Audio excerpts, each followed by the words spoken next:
Pronti? 1, 2, 3. Segnale buono. E si porta a condurre Zara Photogov sull'errore di Zio Dipa.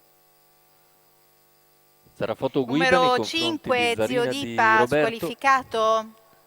All'esterno c'è Zaira delle Selve che però si getta di galoppo a sua volta ed è quindi Zumba B che progredisce dopo i primi 215,9 in Numero vantaggio. 4, Zaira delle Selve, Zara Photo squalificato. Jov sono rimasti in 6 con Zara Photo che conduce tranquillamente. Zumba B si presenta presto al suo esterno dopo ed è seguita da Zafiro FB, quindi anche Zara Kaf in coda ZBB.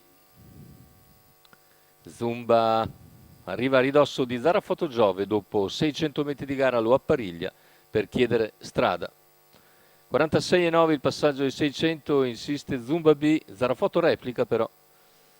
I due seguiti da Zafiro FB, poi passa Zumba B al completamento del primo giro in 1-1-6 ma 14-7 il parziale per Zumba B che ora conduce. All'esterno invece si fa luce Zafiro FB seguito da Zara Kaf. Alla corda c'è Zarina di Roberto, più indietro ZBB. Chilometro che viene ormai completato nell'ordine dell'1.16,9. In vantaggio quindi la favorita Zumba B nei confronti di Zara Photo Jove e di Zafiro FB che si protende all'esterno trascinandosi Zara Kaf. Lungo la corda va invece Zarina di Roberto, più indietro ZBB. Il parziale ora in 15,1 per arrivare a un giro dalla conclusione, sempre con Zumba che conduce nei confronti di Zafiro. Zara Photo in terza posizione, poi Zarina di Roberto con all'esterno Zara Kaf. Siamo ormai a 600 dal palo.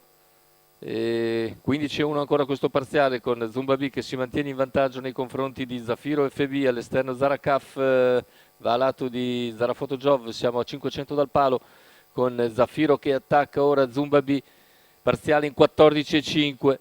Zumba B in vantaggio, Zafiro che insiste, i due prendono vantaggio dal resto dei concorrenti con Zarina di Roberto che va ora in scia Zara Photo Jov.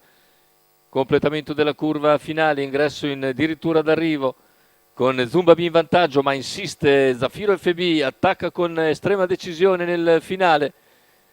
Si difende ancora Zumba B, Zafiro ci prova, ma Zumba B ha ancora energie in serbo per controllare l'avversario e vincere. Al terzo posto finisce Zarina di Roberto. 1.16,2 il ragguaglio finale preso naturalmente dallo start, che va tarato per la vincitrice Zumba B. Maurizio Cheli in sediolo per il training di Edwin Lagas. Andiamo a rivedere le fasi finali. Ci ha provato Zafiro FB nell'ultimo giro, ma Zumba B, una volta al comando, era praticamente imbattibile dopo l'ultima eccellente prova sulla pista. Terzo posto invece per Zarina di Roberto che era l'estremo outsider del campo e che sul palo emerge avanti a ZBB e a Zara Photo Jov.